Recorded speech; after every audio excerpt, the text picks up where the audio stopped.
Doctor Babasaheb Ambedkar open university.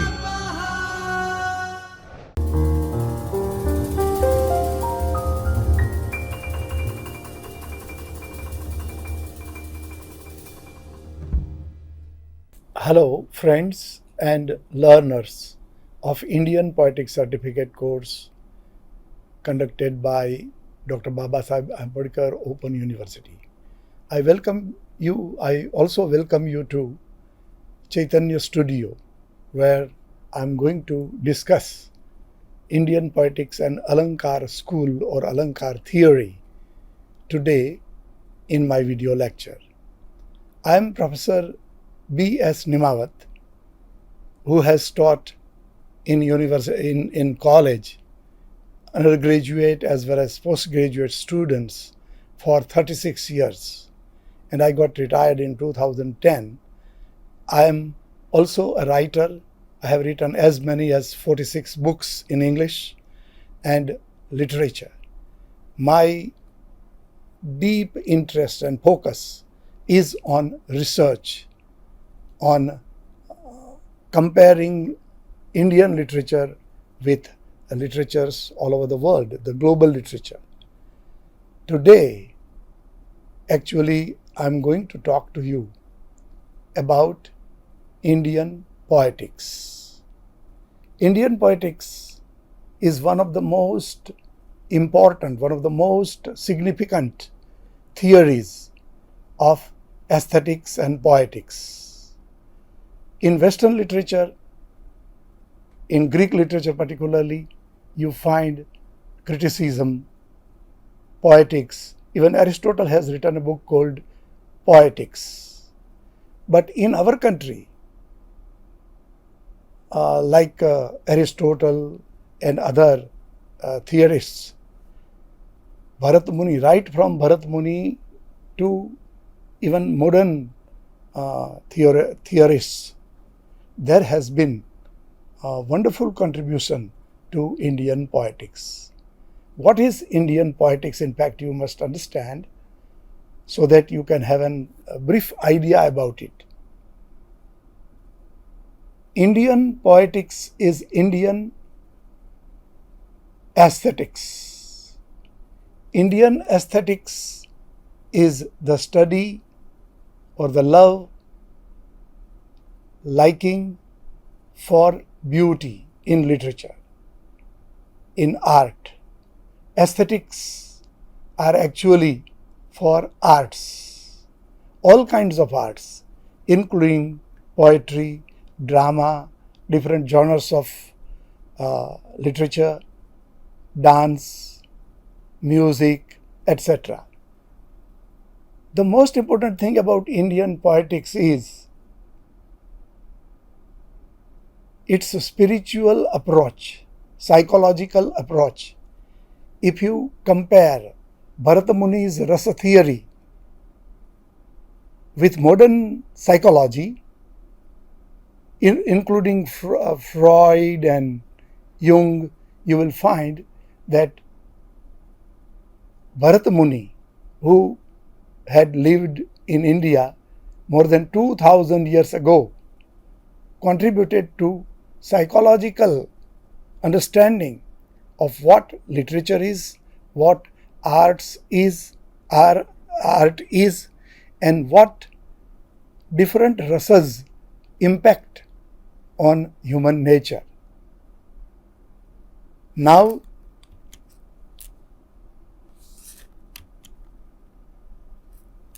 we will discuss today's video Alankaras. The meaning of Alankar underwent many changes with passage of time. Actually, the word Alankara means figure of speech, like simile, which we call in Sanskrit upama, rupak, metaphor, etc. This is a generic term for ordinary speech, ordinary figures of speech.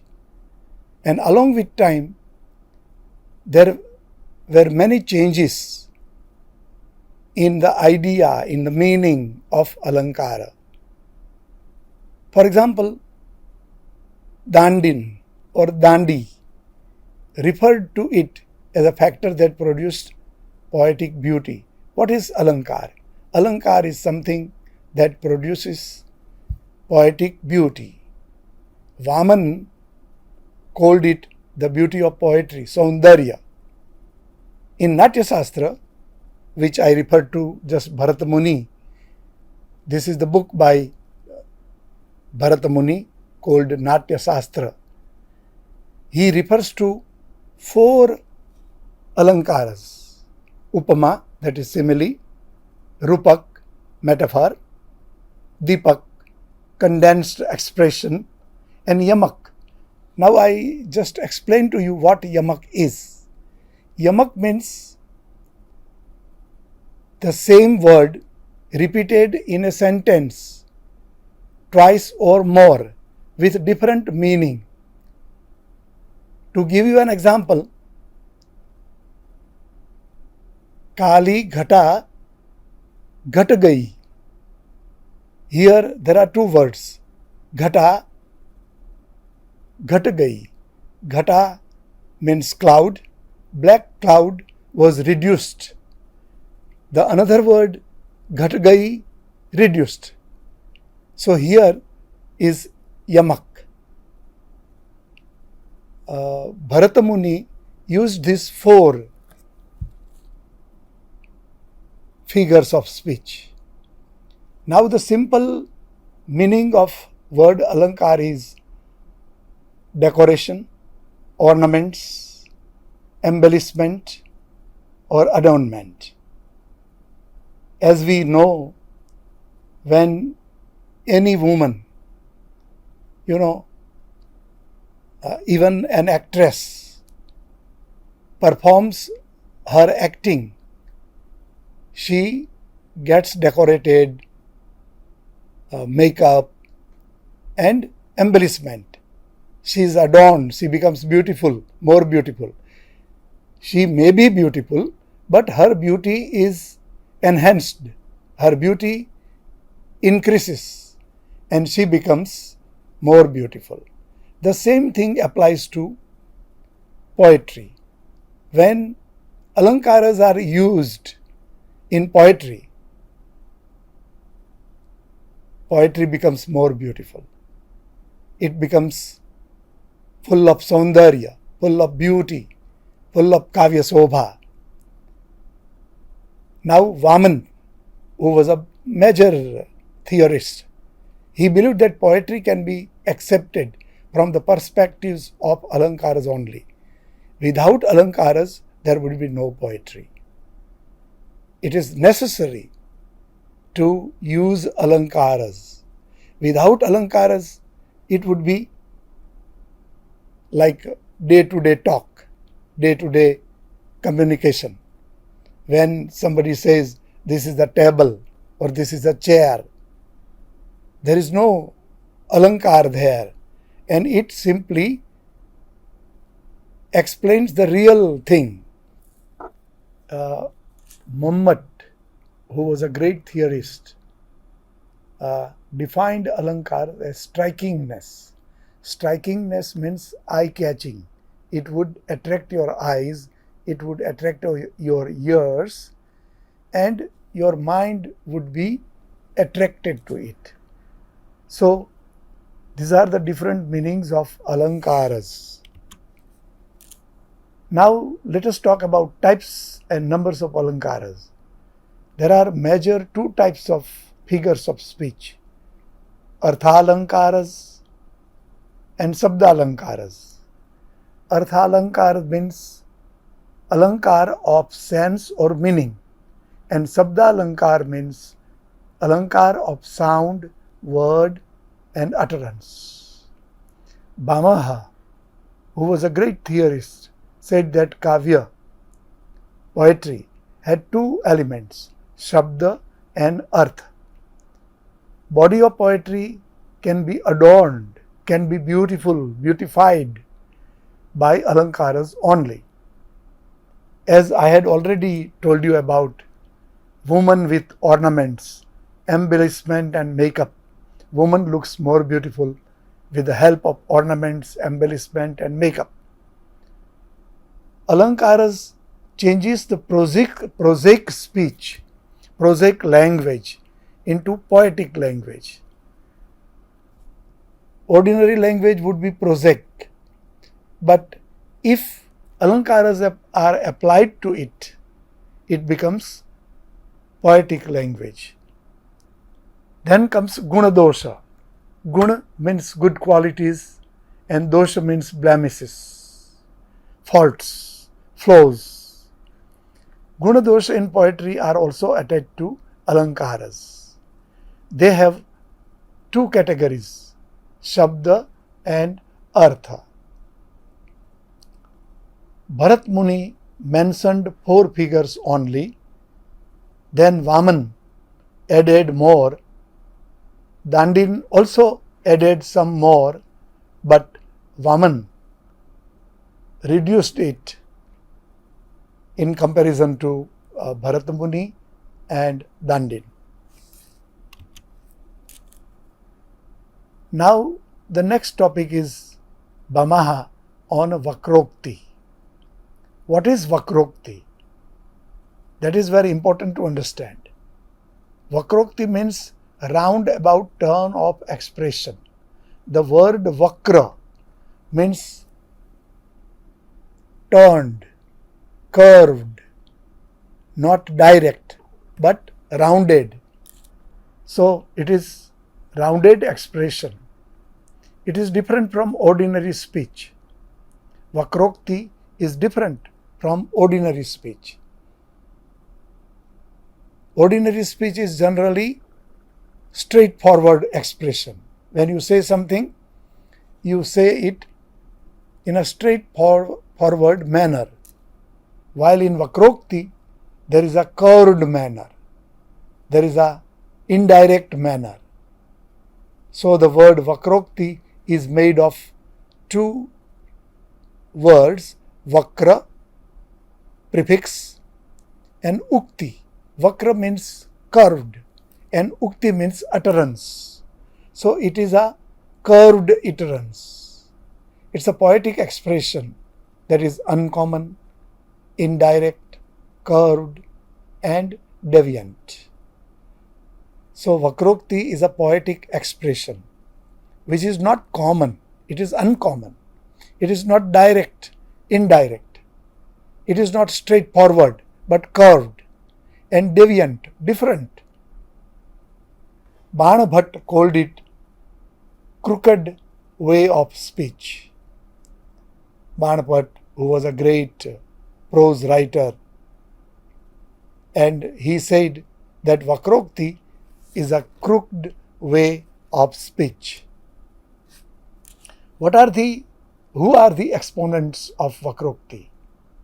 Bamaha was the earliest poetician who mentioned it as a concept. The first person who called Vakrokti as a concept of art, concept of poetics was Bamaha. He believed that Vakrokti alone can adorn speech. He said that Vakrokti would make speech beautiful. Without Vakrokti, there would be no Alankaras. Alankaras are necessary part of poetry, but without Vakrokti, there would be no Alankaras.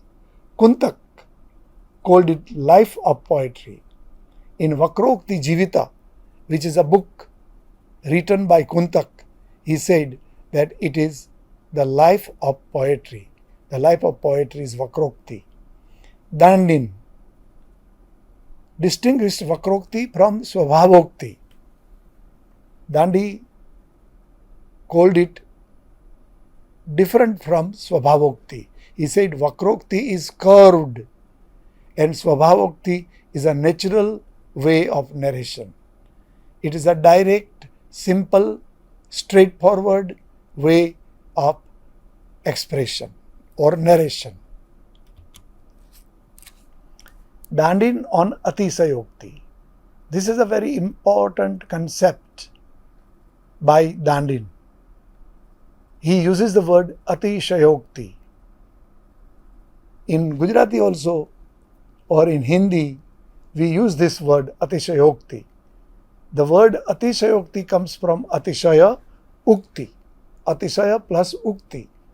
Atishay means too much, more than necessary, and Ukti means utterance. There is a over normal, super normal expression. So Dandi divided poetic speech into Swabhavokti and Vakrokti. He referred to Atisayokti or hyperbolic expression. From Western point of view, it is called hyperbole. It is a hyperbolic expression which refers to Indian Atisayokti idea. It is also exaggeration. He regarded Atisayokti as the highest adornment. He believed that Atisayokti is the highest adornment, highest alankara. Atisayokti is a statement that transcends the common experience of the world. When Atisayokti is uttered, it goes beyond the common experience of the world. For example, when we express our idea about somebody's strength, we say that he is more powerful, more strong, stronger than lion or elephant. This is Atisayokti. The word Atisayokti is made of two words, Atisaya, that is too much, more than common or supernormal, and Ukti means statement or utterance. For example, when we say her face is moon, now we know that very often the face of a beautiful woman is compared to moon. Now moon is not like the face of the woman, or not the face of the woman is like moon, but there is Atisayokti. It is a presentation of supernormal idea. The same thing applies to other words also. When we use Atisayokti, Atisayokti nourishes all alankaras. Or actually, all alankaras can be included into Atisayokti. Abhinav Gupta said Atisayokti is a common trait of all poetic figures. Abhinav Gupta's words are very beautiful, and he says that Atisayokti is a common characteristics of all figures of poetry or figures of speech. Swabhavokti. Swabhavokti is the description of nature as it is. What is Swabhavokti? Swabhavokti is something that is a reality. It is opposite of Atisayokti and Vakrokti. Vakrokti and Atisayokti both are supernormal, while Swabhavokti is the description of what is. There is no expression of supernormality or too much. There is always something common, something ordinary, something natural. Viswanath says Swabhavokti is the description of actions and thoughts related to reality.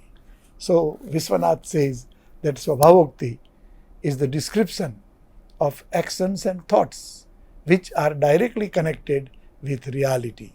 When we say something about anything, as I referred to, say a word like chair, when you say chair, we understand what chair is.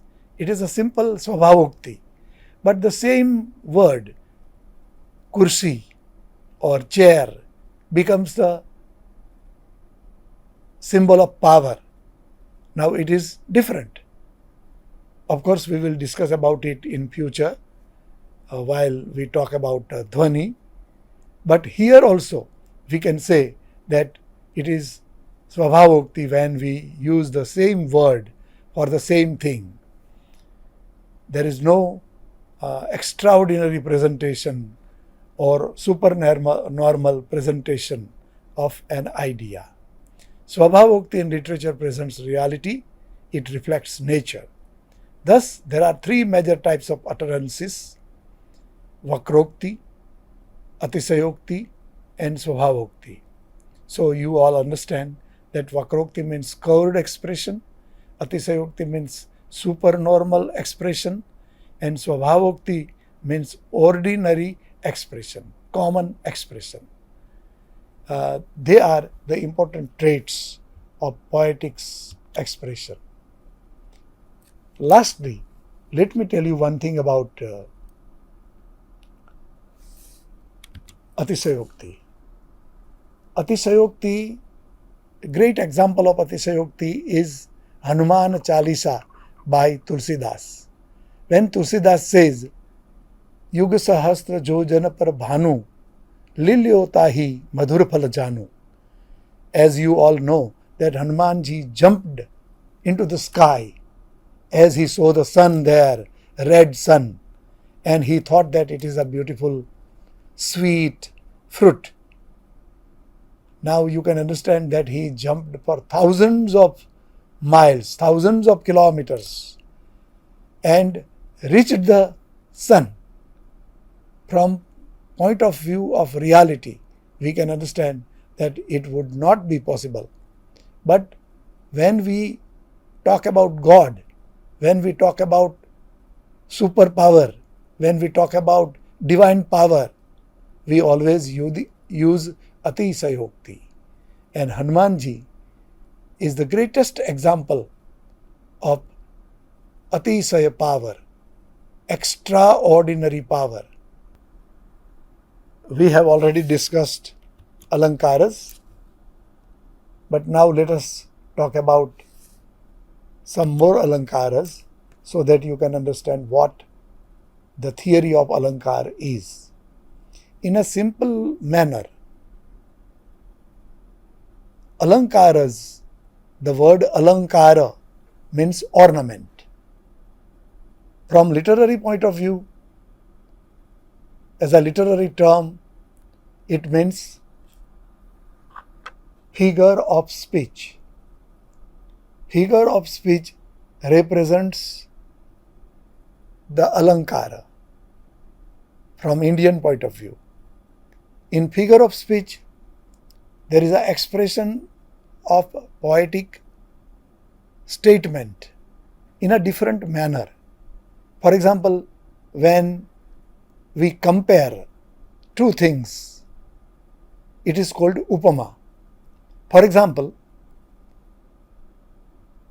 Bhim was as powerful as an elephant. Now, this is called upama, simile. In English, it is called simile. Then comes metaphor. Metaphor is also comparison. But the difference is, when we say Bhim is an elephant, we don't use the word like or as powerful as elephant. We don't use those words, but we say Bhim is an elephant. This becomes metaphor or rupak. Then there are many other alankaras. For example, I would like to give you the example of Deepak. Deepak means condensed, shortened expression. When we want to say something, we use it in a very short manner. And then comes Yamak, which Bharat Muni referred to in his Natya Shastra. Yamak means, in a poetic statement, the same word is used twice or thrice or more with different meanings. There would be the same word but the same word appears with different meaning in a poem. In the same way, there are many other alankaras like slash. When we use the word slash, it means pun, P-U-N, pun, which is from Western point of view. Slash means when we use the word with the two meanings. The word is the same, but the meaning is different. For example, when we say kursi, chair, people run after chair if we use the word like that. Here the word chair refers to power, not just sitting arrangement. So in this way, alankaras have poetic quality, which is very important in our poetics. As we have already said and discussed, Bhamaha, Kuntak, Vaman and Dandin all discussed Vakrokti, Swabhavokti and Atisayokti. I had already given you an example of Atisayokti, but I can just explain to you with some more examples. Atisayokti means something over normal expression. When we say, as we said about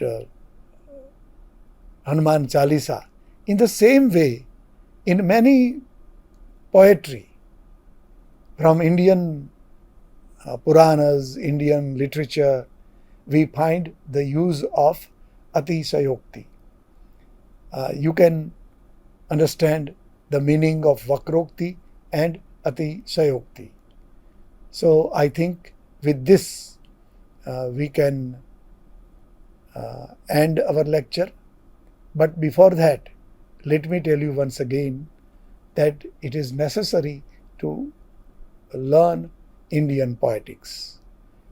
From Babasaheb Ambedkar Open University, under the Swayam portal, certificate in Indian poetics has been introduced.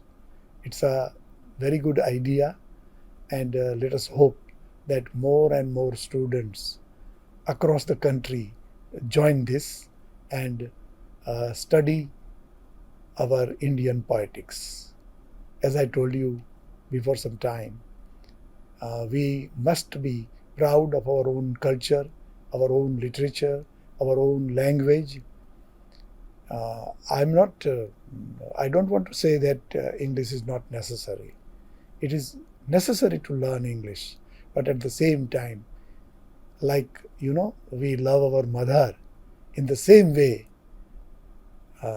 Sanskrit is our mother. So with this, let us end this video lecture. Thank you very much. Thank you. स्वाध्यायः परमम्